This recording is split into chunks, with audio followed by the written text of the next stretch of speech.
Hi families, டே 25ஓட mini விலாகோட continue பார்க்கலாமா? Evening ஆயிடுச்சு. தண்ணி இல்லைன்னு சொல்லியிருந்தோமா, தண்ணியும் இன்றைக்கி வந்துருச்சு. அதனால் போய்ட்டு தண்ணியெல்லாம் எடுத்துகிட்டு வந்துட்டு நானும் குளிச்சுட்டு எல்லா சாமி படத்துக்குமே பூவும் போட்டு எல்லா விளக்குக்கும் திரி போட்டு எண்ணெய் எல்லாமே ஊற்றி வச்சுட்டேன். அதுக்கப்புறம் சாமிக்கு அபிஷேகம் பண்ணுறதுக்காக மஞ்சள், குங்குமம், விபூதி, சந்தனம் எல்லாமே நாங்கள் ரெடி பண்ணி வச்சுட்டு இப்போ நாங்கள் எங்கே கிளம்பிட்டோம் அப்படின்னு பார்த்திங்கன்னா கோயிலுக்கு தான். இங்கே வீட்டு பக்கத்துலேயே இருக்குது பேச்சியம்மன் கோயில். நாங்கள் அடிக்கடிக்கு அந்த கோயிலுக்கு தான் போவோம்.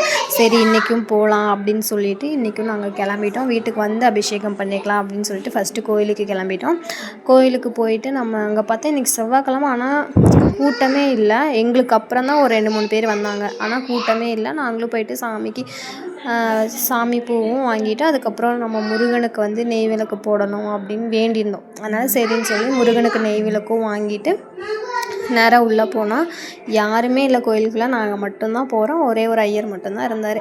அதுக்கப்புறம் போயிட்டு நம்ம சாமிக்கு பூ கொடுத்துட்டு அது ஒரு நல்லபடியாக சாமியுமே நாங்கள் தரிசனம் பண்ணோம். பேச்சியம்மனை நல்லாவே சாமி கும்பிட்டுட்டு அதுக்கப்புறம் வெளியே வந்து விநாயகர், முருகர் எல்லாத்தையுமே சாமி கும்பிட்டுட்டு முருகர் கோயிலில் நின்று நம்ம வாங்கிட்டு போன நெய் விளக்கையும் வச்சு தீபம் ஏற்றிட்டு அங்கே சாமி முன்னாடி உட்காந்து வேண்டிட்டு அங்கே முருகன்கிட்ட உட்காந்து நல்லபடியாக சாமியை கும்பிட்டுட்டு கோயில் ஃபுல்லாமே நாங்கள் சுற்றி சாமி கும்பிட்டுட்டு கொஞ்சம் நேரம் நம்ம உட்காந்து பேசிட்டு வரலாம் அப்படின்னு சொல்லி கொஞ்சம் நேரம் அங்கே உட்காந்துட்டு இருந்தோம். அதுக்கப்புறம் டைமும் 6:30 ஆயிடுச்சு. சரி நம்ம வீட்லேயும் போயிட்டு அபிஷேகம் பண்ணணும்ல அப்படின்னு சொல்லிட்டு நாங்கள் அங்கேருந்து கிளம்பி வீட்டுக்கு வந்து அதுக்கப்புறம் முருகனுக்கும் வேலுக்கும் நல்லபடியாக நம்ம வீட்லேயும் அபிஷேகம் பண்ணி நம்ம நல்லபடியாக சாமியும் கும்பிட்டுட்டோம். இன்றைக்கி வீட்லேயுமே நல்லபடியாக சாமி கும்பிட்டுட்டோம்.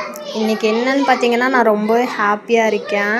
அது என்ன விஷயம்னு நான் கண்டிப்பாக அடுத்த வீடியோவில் சொல்கிறேன். நெக்ஸ்ட் வீடியோவில் பார்க்கலாம். பாய்.